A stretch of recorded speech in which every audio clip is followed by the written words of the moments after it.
Hey guys, मैं हूं फैज़। आप सभी का वेलकम है आपके अपने ही यूट्यूब चैनल स्कूली शिक्षा पर।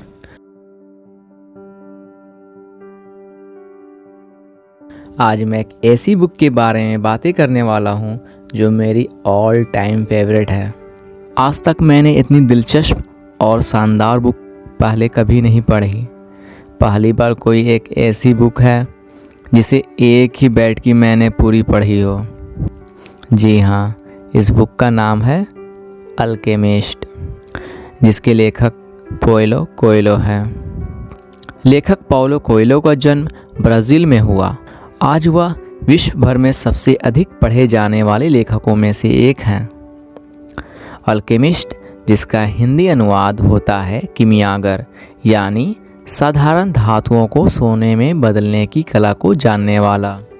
यह स्पेन के शहर अंडलूसिया के रहने वाले सेंटियागो नाम के एक गलियरे भेड़ बकरी चरवाहे की कहानी है, जो एक असीम और भव्य खजाने को प्राप्त करने की चाह रखता है। यह कहानी हमें अपने दिल की आवाज़ सुनने, अपनी ज़िंदगी में बिखरे हुए बेपनाह सपने को पूरा करने के लिए कोशिश करते रहने की कला सिखाती है। यह कहानी 3 भाग में होने वाली है, जिसका यह भाग 1 है। आइए सुनते हैं भाग 1। सेंटियागो भेड़ों के झुंड को हाँकते हाँकते अभी उस सुनसान वीरान गिरजाघर तक ही पहुंचा था। शाम हो चुकी थी। सेंटियागो को रात गुजारने के लिए जगह ठीक लगी। उसने सुनसान जगह पर स्थित खंडर जैसे दिखने वाले चर्च को निहारा। उसे वहाँ का शांत माहौल अच्छा लगा, और लगता भी क्यों नहीं। दिन भर का थका थका सेंटियागो का अब आराम करने का वक्त जो हो गया था। शाम ढल चुकी थी, अंधेरा तेज़ी से हो रहा था।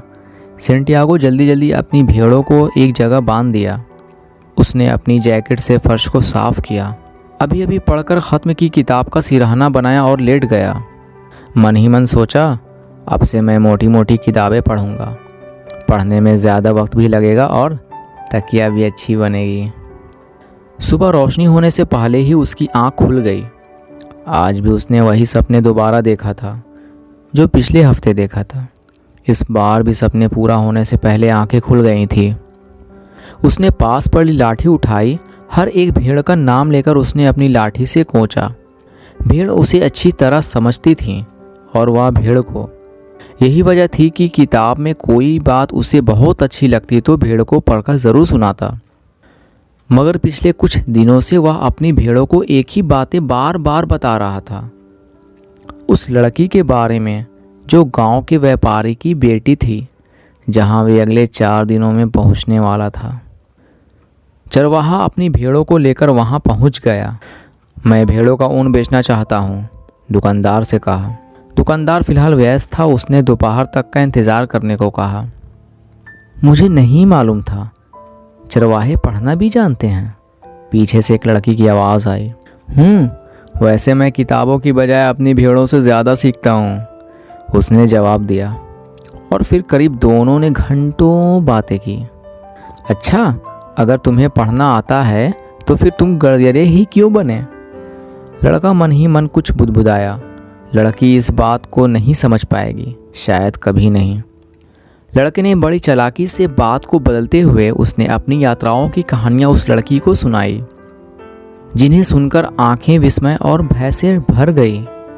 बातों का सिलसिला जारी रहा। तभी व्यापारी आ पहुंचा और उसने चरवाहे से भेड़ों की ऊन कतरने के लिए कहा। ऊन उतारने के बाद व्यापारी ने उसे अच्छी कीमत चुकाई और अगले साल फिर आने को कहा। यूं तो उसने लैटिन और स्पेनिश भाषा के अलावा धर्म दर्शन भी पढ़ा था, मगर उसके मन में तो पूरी दुनिया को जानने की धुन समाई थी, और वह उसके लिए ईश्वर को जानने से कहीं ज़्यादा मायने रखती थी। एक दिन साहस और हिम्मत बटोर कर अपने पिता से कह ही डाला, उसका मन पादरी बनने का तो बिल्कुल ही रेडी नहीं है। पिता पुत्र की लंबी बहस छिड़ चुकी थी। पिता बोले, बेटा, जो लोग यहाँ घूमने आते हैं वे धनी थे। घूमने फिरने और खर्च करने के लिए उनके पास बहुत सारे पैसे थे, मगर हम जैसों में से कोई घूमना फिरना चाहता है तो उसका एक ही तरीका है कि वह गधेड़ा चरवाहे बन जाए। तब यही सही मैं चरवाहे ही बनूंगा। अगले दिन पिता ने कुछ सिक्के अपने बेटे को थमा दिए और बोले, तुम इनसे कुछ भेड़ें खरीद लो और निकल पड़ो चरागाहों की तलाश में। मगर एक बात याद रखना, एक दिन तुम भी कहोगे कि अपनी धरती और यहाँ की औरतें दुनिया भर में सबसे ज़्यादा सुंदर हैं। वह एक जैकेट का मालिक था। उसके पास एक किताब भी थी जिसके बदले में वह दूसरी ले सकता था, और था भेड़ों का एक रेवड़। मगर सबसे महत्वपूर्ण बात थी कि वह हर दिन अपने सपने जी रहा था। सपना साकार होने की संभावना ही जीवन को रंगीन बनाती है। सूरज ऊपर चढ़ आया था। उसने अपनी रफ्तार तेज़ कर दी।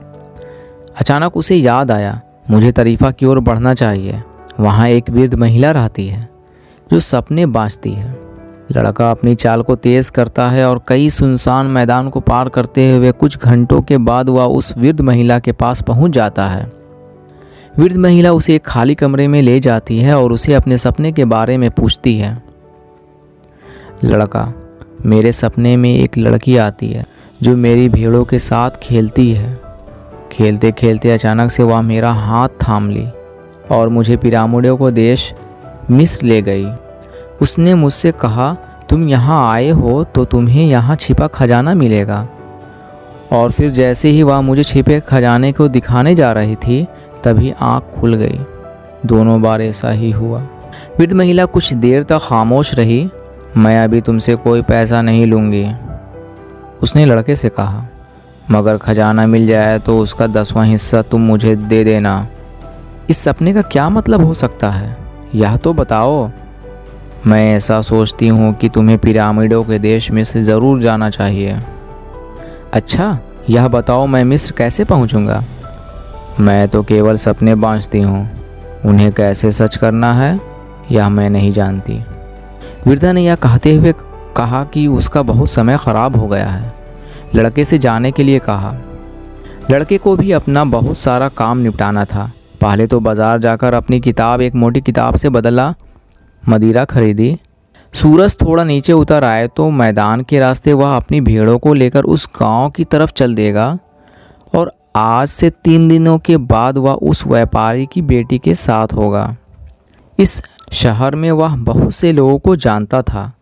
यही बात तो उसे अपने घुमक्कड़ जीवन की तरफ आकर्षित करती थी। उसकी भेड़ें शहर के बाहरी फाटक के पास उसके एक दोस्त के तबेले में थी। वह बाज़ार में एक किनारे चबूतरे पर नई खरीदी किताब पढ़ने लगा।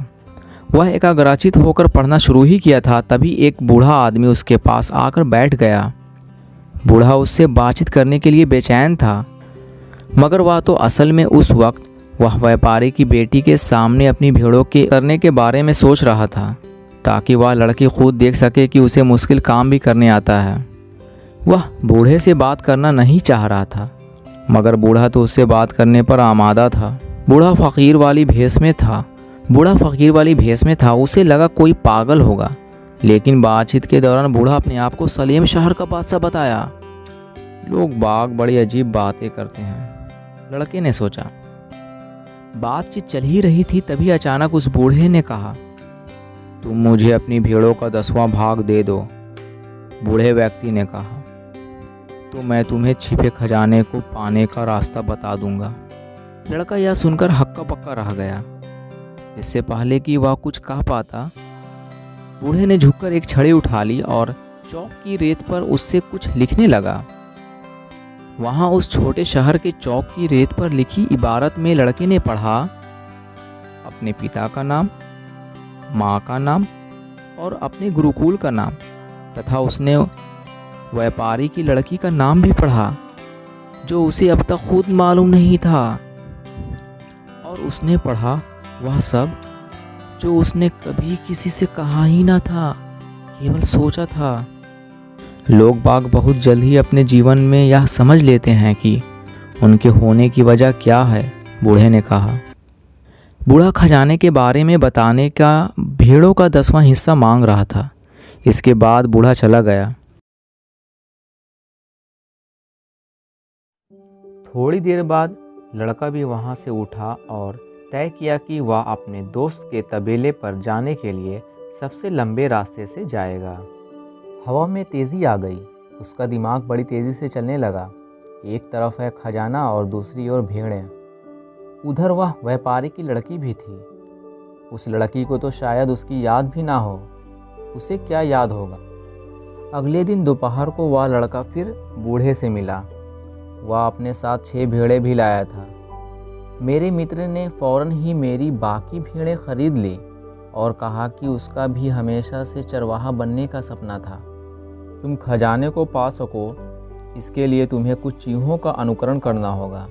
ईश्वर ने हर व्यक्ति के लिए एक पथ बनाया है। तुम्हें बस उन चिन्हों को पहचानना और समझना होगा जो उसने तुम्हारे लिए छोड़े हैं। बूढ़े ने अपने लबादा खोला तो लड़का भौचक्का रह गया। बूढ़े ने अपने सीने पर सोने की भारी कवच पहन रखी थी। वह सच में शलेम शहर का बादशाह था।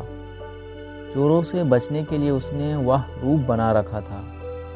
यह लो, बूढ़े ने अपने कवच के बीच से एक सफ़ेद और एक काला नगीना निकालकर उसे देते हुए कहा। इन्हें उरीम और थुतीम कहते हैं। काला हाँ का प्रतीक और सफ़ेद ना का। जब तुम शकुन अपशकुन के चिन्हों को पढ़ने में कभी भी शंकित होगे, ये तुम्हारी मदद करेंगे। वैसे ले सको तो अपने निर्णय खुद लेना। जाने से पहले मैं तुम्हें एक कहानी सुनाता हूँ, बूढ़े ने कहा। गड़ियरे को भी अब बूढ़े से बात करने में दिलचस्पी पैदा हो गई थी। उसने भी हामी भर ली।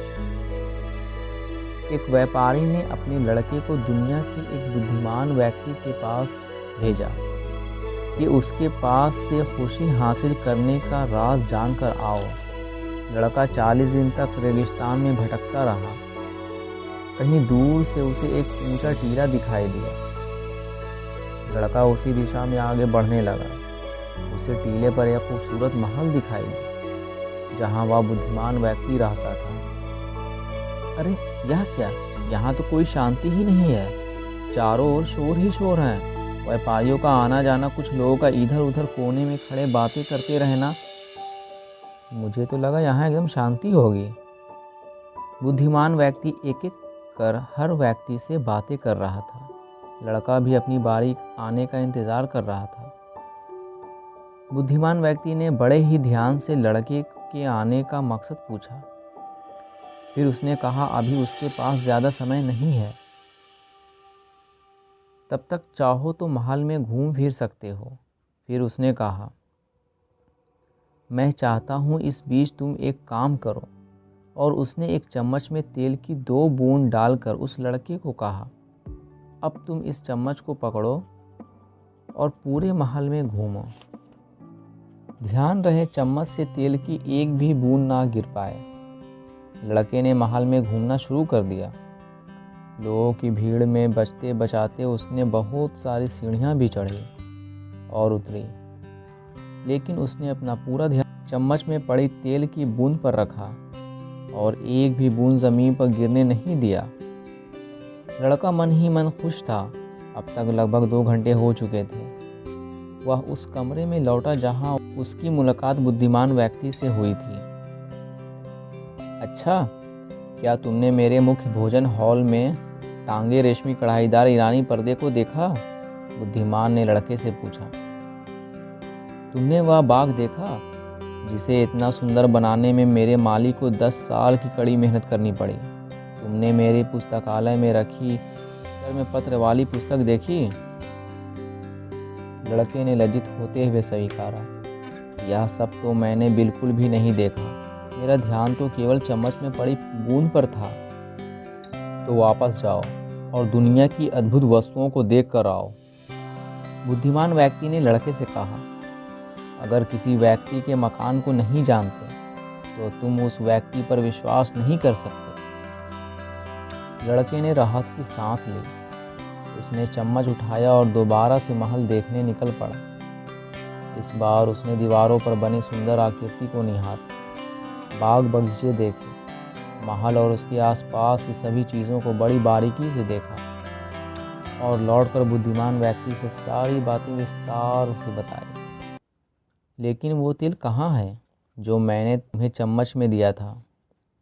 लड़के ने चम्मच की ओर तिरछी निगाह से देखा। वो सच में खाली था। बुद्धिमान व्यक्ति ने कहा, मैं तुम्हें एक ही सलाह दे सकता हूँ, खुशी पाने का राज है इस विश्व की सब सुंदरतम वस्तुओं को देखना और चम्मच वाले तेल की बूंद को ना भूलना। यह कहानी सुनने के बाद गडरिया अवाक रह गया। उस बूढ़े सलेम शहर के बादशाह की कहानी उसे अब समझ में आ गई। एक चरवाहे को घूमना फिरना भले ही कितना भी पसंद क्यों ना हो, मगर उसे अपनी भेड़ों को कभी नहीं भूलना चाहिए। बूढ़ा अब लड़के को आशीर्वाद देकर जाने लगा। लड़का मदिरा की तलाश में अफ्रीका के एक शराब खाने में पहुंचा। उसे वहां एक नौजवान से दोस्ती हुई, जिससे उसने अपने सपने के बारे में बताया और उस नौजवान को गाइड के तौर पर साथ चलने को कहा। भेड़ की बिक्री के बाद उसके पास अब काफ़ी पैसे थे। नौजवान ने लड़के से कहा, मिस्र जाने के लिए हमें 2 ऊँट खरीदने होंगे। दोनों बाजार की ओर ऊँट खरीदने निकल पड़े। नवयुवक ने गडरिये से ऊँट खरीदने के बहाने सारे पैसे अपने पास मांग लिए थे। अब वे दोनों टेंजर की तंग गलियों से गुजर रहे थे। दोनों तरफ तरह तरह की दुकानें थीं। लड़के ने 1 मिनट के लिए भी अपनी नज़र उस नवयुवक से नहीं हटाई। हटाता भी कैसे, उसका सारा पैसा जो उस नवयुवक के पास था। एकाएक उस सारी घपल चौंध के बीच उसे एक ऐसी खूबसूरत तलवार दिखाई दी जैसी पहले उसने कभी नहीं देखी हो। ज़रा दुकानदार से पता करो इस तलवार की कीमत कितनी होगी, उसने अपने नवयुवक दोस्त से कहा। उसके चारों तरफ बाजार था, लोगों की भीड़ थी, शोर शराबा था, मगर उसका नया साथी कहीं नहीं था। लड़का डूबते हुए सूरज को तब तक देखता रहा जब तक सफ़ेद मकान के पीछे नहीं छुप गया। सब कुछ सूर्योदय और सूर्यास्त के बीच घटित हो गया। लड़के ने सोचा, उसे अपने आप पर शर्म आई। अपनी भेड़ों के सामने उसे आज तक कभी रुलाई नहीं आई। वह फपक फपक कर रोने लगा। क्या हुआ अगर पिरामिडों तक नहीं पहुंच पाया, मगर जितने भी गडरिये को वह जानता था वे उसके मुकाबले में इतनी दूर कहाँ आ पाए थे। इस पूरी घटना के 2 ही पहलू हैं। एक तो वह खुद को ठग का शिकार मान ले या फिर खुद को एक साहसी व्यक्ति माने जो खजाने की खोज में निकला है। हाँ, मैं साहसी व्यक्ति हूँ, उसने अपने आप को दिलासा दिया। यहाँ इस कहानी का भाग 1 समाप्त होता है। इस कहानी को आगे सुनने के लिए आप हमारे साथ भाग 2 में बने रहें। तब तक के लिए गुड बाय दोस्तों।